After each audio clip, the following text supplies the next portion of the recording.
नमस्ते।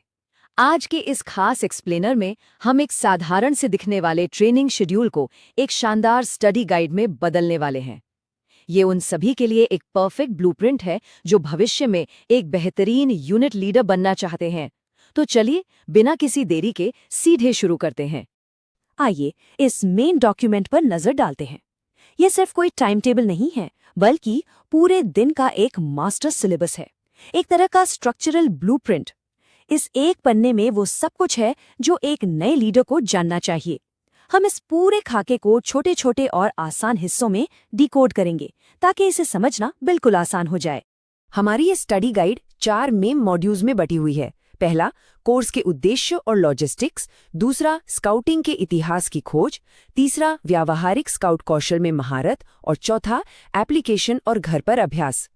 तो शुरुआत करते हैं मॉड्यूल 1 से, कोर्स के उद्देश्य और लॉजिस्टिक्स, खेल के नियम। यहाँ सबसे दिलचस्प बात ये न्यूनतम आयु सीमा है, जो एक प्री रेक्विजिट यानी जरूरी शर्त की तरह काम करती है।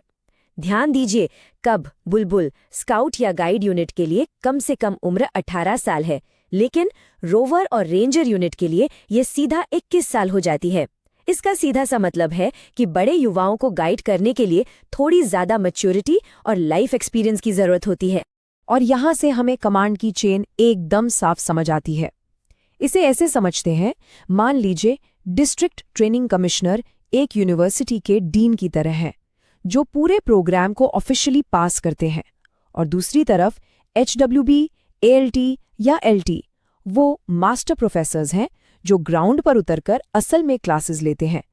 काफी सिंपल और एकदम क्लियर कमांड चेन है ना? अब बात करते हैं इस कोर्स के ओवरऑल गोल की, जिसे हम दोपहर 12:55 का फाइनल एग्जाम भी कह सकते हैं। ये गोल बहुत ही सिंपल लेकिन गहरा है। मकसद सिर्फ एक कमरे में बैठकर थ्योरी रटना नहीं है। असली टेस्ट तो ये है कि क्या बाहर जाकर सोसाइटी में एक बिल्कुल नई यूनिट शुरू की जा सकती है, उसे चलाकर डिस्ट्रिक्ट के साथ रजिस्टर किया जा सकता है। यही इसका सबसे बड़ा प्रैक्टिकल इम्पैक्ट है। यहाँ सबसे दिलचस्प बात यह है कि ये कोर्स सिर्फ थ्योरी तक सीमित नहीं रहता। ये शुरू होता है कॉन्सेप्ट समझने से, फिर बात आती है आज के समाज में इनकी ज़रूरत पहचानने पर, और आखिर में सीधे प्रैक्टिकल एग्जीक्यूशन पर, यानी एक नई यूनिट शुरू करना। ये बिल्कुल वैसा ही है जैसे पहले तैरना सीखने की थ्योरी पढ़ना और फिर सीधे स्विमिंग पूल में उतर जाना। और सच कहूँ तो हमारी रोज़मर्रा की ज़िंदगी में भी लर्निंग का यही सबसे असरदार तरीका है। इस कोड पर जरा गौर कीजिए। इसका सीधा सा मतलब है कि कोर्स खत्म होने तक हर पार्टिसिपेंट के पास इतनी काबिलियत होनी चाहिए कि वो सच में एक नई यूनिट खड़ी कर सके। ये कोई आम और बोरिंग सा सेमिनार नहीं है जहां बस बैठकर सुनना है। डेली एप्लीकेशन की बात करें तो हमें भी यही अप्रोच अपनानी चाहिए। जब भी हम कुछ नया सीखें, उसको तुरंत प्रैक्टिकल रूप देना ही हमारा आखिरी लक्ष्य होना चाहिए। अब बढ़ते हैं दूसरे सेक्शन की तरफ, पात्रता और नेतृत्व, यानी एलिजिबिलिटी एंड लीडरशिप रिक्वायरमेंट्स। आखिर इन सबको ऑथराइज करने और इसमें शामिल होने के लिए कौन लोग आगे आते हैं?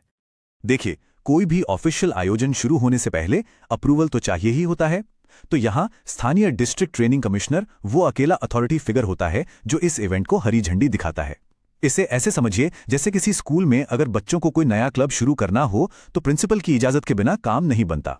ठीक वैसे ही बिना इनके अप्रूवल के कोई भी कोर्स आगे नहीं बढ़ सकता। और ये बात सिखाने की हायरार्की को बहुत ही शानदार तरीके से दर्शाती है।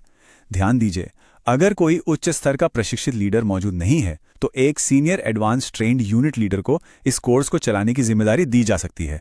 ये सिस्टम कितना फ्लेक्सिबल है, इससे हमें एक बहुत अच्छी प्रैक्टिकल टिप मिलती है।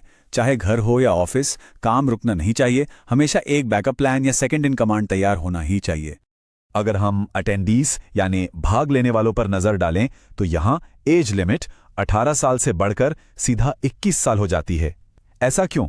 क्योंकि ये इस बात पर निर्भर करता है कि नया लीडर छोटे बच्चों वाले कब या बुलबुल सेक्शन को संभालेगा या फिर बड़े युवाओं वाले रोवर और रेंजर सेक्शंस को। जाहिर है, छोटे बच्चों को सिखाने और कॉलेज आयु के युवाओं को गाइड करने के लिए अलग अलग लेवल की मैच्योरिटी चाहिए होती है। एकदम क्लियर कट रूल्स जैसे किसी परफेक्ट स्टडी गाइड में दिए होते हैं। तो हमने क्यों और कौन को बहुत अच्छे से समझ लिया।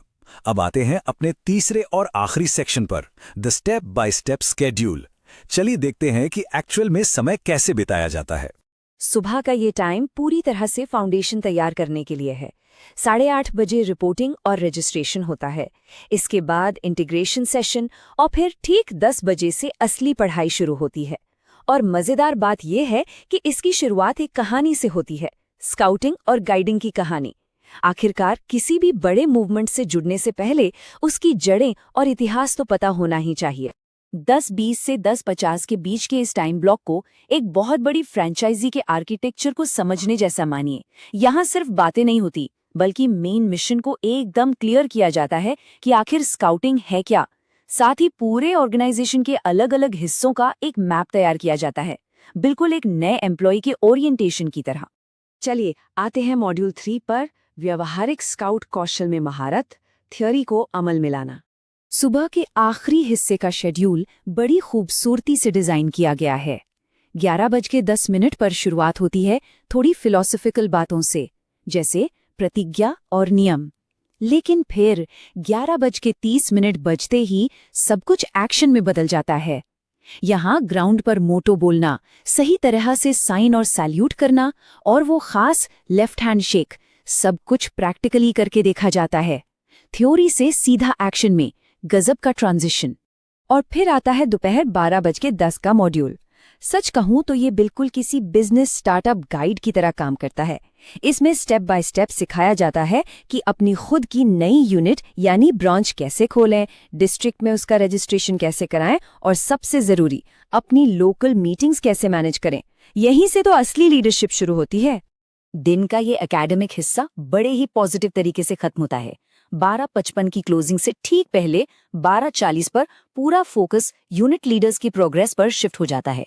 ये इस बात का साफ इशारा है कि ऑर्गेनाइजेशन सिर्फ बच्चों की डेवलपमेंट पर ही नहीं, बल्कि लीडर्स की पर्सनल ग्रोथ और उनके फ्यूचर को लेकर भी पूरी तरह सीरियस है। और अब हमारा आखिरी और चौथा मॉड्यूल, एप्लीकेशन और घर पर अभ्यास, आपका दैनिक होमवर्क। सिलेबस में 11:30 वाले ब्लॉक को साफ तौर पर प्रैक्टिकल कहा गया है। इसका मतलब है कि यहाँ शारीरिक रूप से एक्टिव रहना होगा। तो सोचिए, अगर क्लास में जाने से पहले ही घर पर इनकी प्रैक्टिस कर ली जाए तो कितना फायदा होगा। इससे एक मसल मेमोरी बन जाती है जो आगे चलकर बहुत काम आती है। तो इस कोर्स में टॉप करने के लिए कुछ बहुत ही आसान और काम की टिप्स हैं, जैसे घर के काम निपटाते समय ही मन में प्रतिज्ञा और नियमों को दोहरा लिया जाए, या फिर परिवार वालों के साथ ही उस खास लेफ्ट हैंड शेक की प्रैक्टिस कर ली जाए ताकि वो एकदम नेचुरल लगे।